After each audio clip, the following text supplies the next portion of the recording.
안녕하세요. 타스 건축사무소의 김윤환 건축사입니다. 오늘 제가 말씀드릴 주제는 2022년 새해 상가주택 등의 건축공사비는 얼마나 오를까, 또는 새해 들어서 건축공사비와 관련된 자재비와 인건비 등 물가의 전망에 관한 것입니다.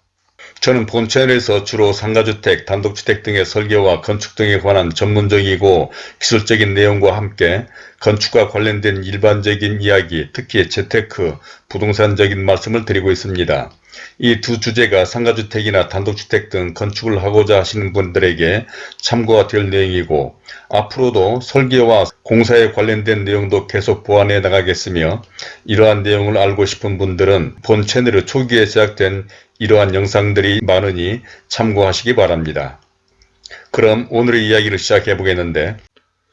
요즘 상가주택이나 일반 근생 건물 등을 지으시려는 건축주들과 상담을 하다 보면 금년 봄부터 시작하게 될 공사에 대한 건축비가 얼마나 될지에 대해서 관심이 참 많습니다. 물론 공사비가 이런 건축을 하는 데 있어서 차지하는 비중이 엄청나다 보니 당연한 것 같지만, 사실 이러한 염려와 걱정은 예년에는 보지 못했던 상황입니다. 그러니까 예전에는 해가 바뀐다고 공사비가 엄청나게 변해된 경우는 별로 없었는데, 작년에 철근값과 인건비 등 건축 공사비에 영향을 미치는 비용이 폭등했기 때문인데, 바로 이런 점 등에 대하여 궁금해하시는 분들이 많아 금년 2022년에는 건축 관련 자재비 및 노무비의 인상 전망과 이와 관련된 건축 공사비는 얼마나 영향을 받을까 등에 대해서 다음과 같은 5가지 내용으로 설명을 드리고자 합니다.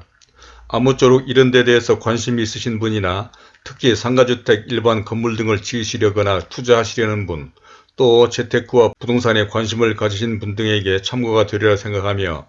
먼저 보시기 전에 구독과 좋아요 그리고 선풀을 달아주신다면 저에게도 큰 힘이 되어 이러한 영상을 만드는 데 도움이 될 것 같습니다.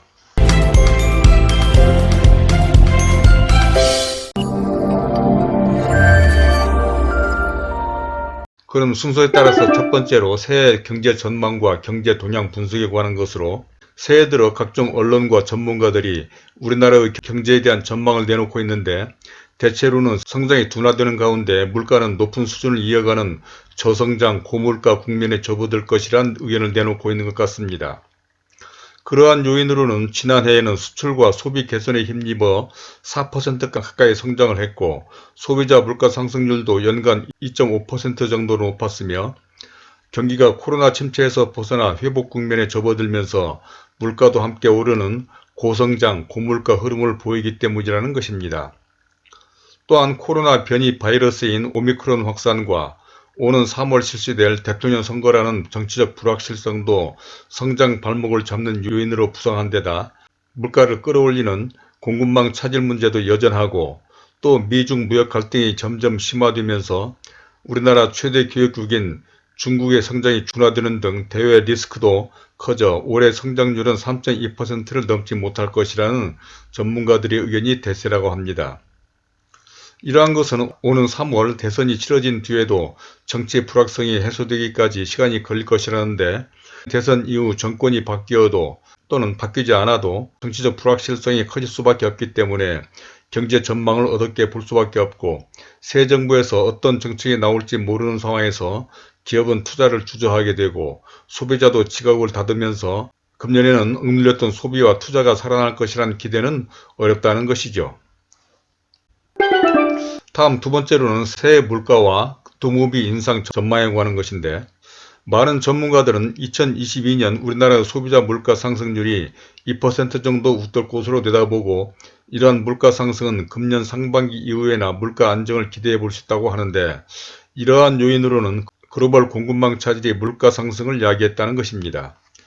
사실 이는 작년 철근값 폭등의 주요 원인 중에 하나였는데, 각국의 생산, 구매 비용은 상승하는 데다 중국 등 생산기지가 폐쇄되고 컨테이너 부족, 실업급여 지급에 따른 노동자 이탈 같은 문제가 복합적으로 얽혀서 물가 상승을 야기했다는 것이죠.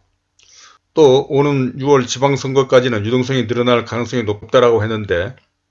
이러한 전문가들은 금리 인상에 올해 중반쯤 팬데믹 상황이 누그러진다면 보복 소비가 다시 강해질 수도 있다며, 이런 경우 수요, 즉 물가 상승 압력이 세질 것이라는 것입니다. 또 다음으로 생각해 봐야 할 것이 인건비에 해당하는 근로자 임금 상승도 검토해 봐야 하는데, 인건비도 매년 상승하고는 있지만 특히 최근에는 최저임금제와 주 52시간 근무제 등 근로자의 생존권 및 삶의 질 향상을 위해 근로자들에게 일정 금액 이상의 임금을 지급하도록 법적으로 강제하고 있고, 각종 보험과 후생복리 증진으로 인해서 모든 분야의 인건비는 계속 상승하지 않을 수 없는 것이 현실이기도 합니다. 다음 세 번째로, 그러면 새해 건축 자재비 및 장비비에 대한 전망을 해보겠는데, 이와 같은 물가 상승과 맞물려서 건설 자재비 및 장비비의 상승은 건설 산업을 둘러싼 리스크 가운데 가장 중요한 이슈 중의 하나입니다. 이러한 것은 지난해 연말을 저점으로 다수의 건설 자재 가격이 급등세를 보이면서 건설사들의 불안감이 확대되는데, 코로나19 이후 건축 경기의 반짝 호황으로 건설 수요가 한꺼번에 몰리고 덩달아 철근 수입과 공장 가동 중단 등으로 가격이 급등하였기 때문입니다. 이로 말미암아 새해에도 철근, 알루미늄, 목재, 시멘트 등 건설 관련 자재비의 상승은 충분히 예견해 볼 수 있는 상황으로, 작년에만도 그 전년 대비 30% 정도 급등한 것으로 작년에는 철근 가격은 부르는 게 값이 될 정도였습니다. 그러나 최근에는 이러한 철근값은 약간 진정된 상황으로 금년 초부터 또 시멘트 가격이 상승해서 금년 건설 자재값 전반으로 이어지지 않을까 긴장하고 있습니다. 그 대표적인 것으로 조적공사의 경우에 시멘트 벽돌 장당 40원가량 하던 것이 현재는 지역별로 최대 55원까지 오른 상태이고, 네미탈 역시 2,000원 수준이던 것이 2,800원까지 치솟았다가 업체들의 반발로 최근 가격이 조정 중에 있습니다. 또 여기에 더해서 최근에는 건설기계 임대사업자단체가 굴삭기 등 일부 기종의 임대 단가를 전년 대비 최고 20% 이상 인상을 요구하고 나서 업체들을 삼중고로 내몰고 있는데, 이러한 것은 하필이면 공사가 한창인 시기에 기습 인상을 하는 바람에 현장에 어려움을 주고 있고, 또 이 같은 공사 원가 상승은 건설업체들의 수익성 악화로 연결될 수밖에 없는 것입니다. 그러나 이 같은 각종 건축 자재값의 상승은 결국 아파트 분양가 상승까지 이어지고, 이는 또 부동산 가격에 영향을 미치기 때문에 최근 정부와 업계의 노력으로 작년과 같은 폭등 수준으로까지는 이어지지는 않을 것 같기는 합니다. 특히 작년에 문제가 되었던 현대저체를 비롯한 중대형 생산업체의 대보수 작업이 마무리되었고, 중국을 비롯한 글로벌 제강사들의 수출도 재개되는 것은 다행스러운데, 시멘트와 관련된 레미콘 가격이 불안은 여전한 상황입니다. 이는 주요 시멘트 업체가 탄소 중립화 정책에 발맞춰서 환경 관련 투자를 늘렸던 까닭에 생산량이 이전보다 감소했기 때문이고, 레미콘 시장에서는 수도권 레미콘 트럭 토요 전면 휴무제 실시, 제조사와 운수 사업자들 간의 운반비 협상 난항 등 자체적인 공급 차질 이슈까지 더해지면서 가격 인상 압력이 커진 상황이기 때문이기도 하고, 골재의 경우에도 천연 골재 공급이 감소되는 등 상황이 악화되면서 가격이 상승한 것입니다. 다음은 네 번째로, 새해 들어서 건축 노무비 인상에 대한 것을 전망해보면, 이 같은 건설 관련 자재비와 함께 공사비에 직접적으로 영향을 미치는 노무비도 급등해서 최근 관련 업계 등에 따르면 지난해 같은 기간 대비 건설 근로자 임금도 평균 30%가량 상승했다고 합니다. 이는 현장에서 방수공과 조적공 등 숙련 기술자들에게 실제로 지급되고 있는 일당은 35만원에서 40만원에 이르러 전년 대비 10만원가량 오른 금액인데, 이는 건축 경기의 호황으로 건설 인력 수요가 한꺼번에 몰려 부르는 게 값이 되고 있기 때문입니다. 특히 대한건설협회가 이번에 공개한 시중 노임 단가보다 실제로 지급하는 노임 단가가 2배 이상 많은 수준이어서 건설업체의 부담을 가중시키고 있는 것입니다. 즉, 공사를 수주할 당시보다 실제 지급액은 2배 또는 많게는 3배 이상 높아서 인건비 부족 현상이 심각한 지경에 이르는데도 숙련공을 구하지 못해 현장을 세워야 할 정도인 경우까지 발생한 것입니다. 또한 정부 발주공사인 경우에는 간접 노무비율이 크게 상승한 것으로 나타나는데, 이러한 간접 노무비율 상향으로 그나마 그동안 간접 노무비 부족으로 어려움을 겪던 건설 현장의 숨통이 트이는 것은 물론 건설 안전과 품질 향상에 크게 기여할 전망이기도 합니다. 그러나 정부 발주공사가 아닌 상가주택 등 민간 발주공사에서는 공사 수주 과정이나 공사 내역서에서 이러한 간접 노무비 적용이 어려운 것이 현실로, 이러한 현장을 이끌어가는 업체로서는 실제로 숙련공들의 임금을 오른 비용으로 지급할 수밖에 없는 형편이 어려움을 가중시키고 있는 것입니다.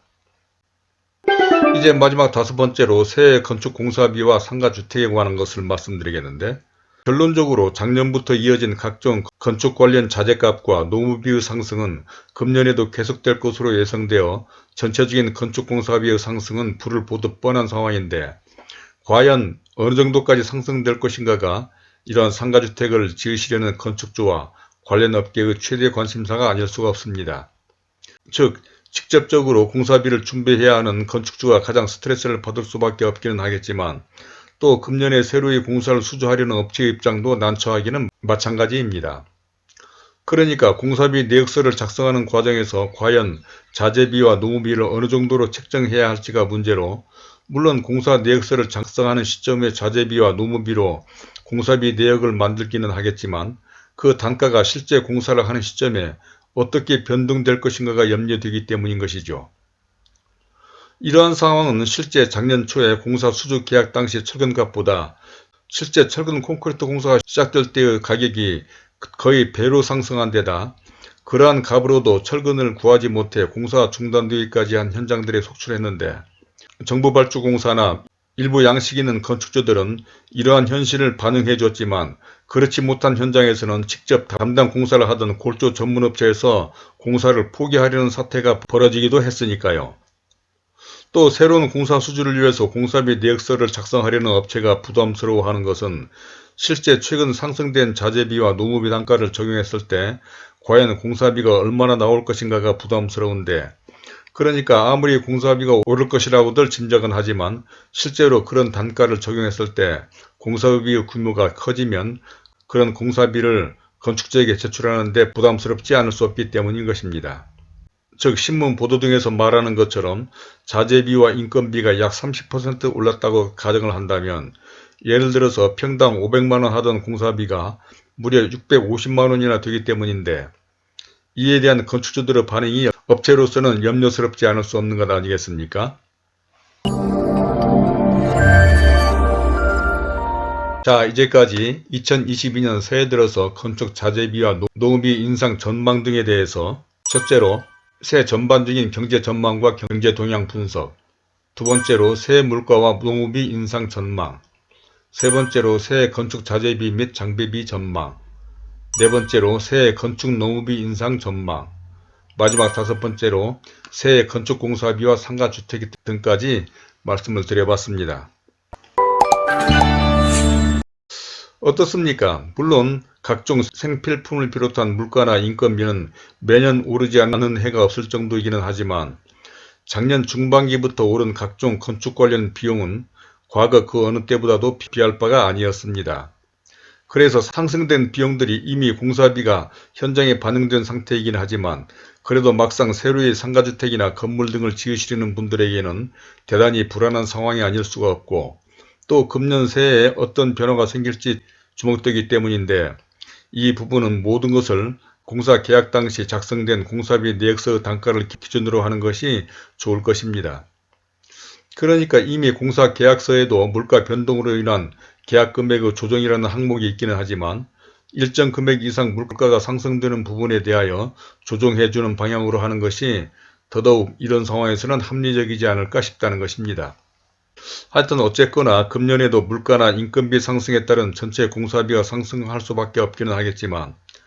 어느 전문가 의견과 같이 이미 작년 중반기부터 건설 관련 자재비와 장비비 그리고 인건비 등이 많이 오른 상황에서 더욱이 새 정부가 들어설 금년에 작년과 같이 공사비가 급등하지는 않을 것이라는 전망도 있고, 저 또한 이런 의견이 타당하다고 보기는 하는데, 혹시 이런 데 대한 의견이나 경험담 또는 궁금한 점 등이 있으시면 선플로 남겨주시기 바랍니다. 그리고 이런 문제 등과 기타 다른 건축 등에 관해서 좀 더 구체적인 상담이 필요하신 분들은 본 영상 아래 더보기에 적어둔 제 이메일 또는 전화로 연락을 주시기 바랍니다. 그러면 그런 점 등에 대해서도 좀 더 자세한 설명을 해드리도록 하겠고, 또 구독과 좋아요를 눌러주신다면 본 채널에 관련된 다른 많은 참고 영상들을 보실 수도 있으며 화면 왼쪽에 제가 추천하는 이 영상들도 꼭 참고해 보시길 바라면서 오늘은 이것으로 줄이도록 하겠습니다. 감사합니다.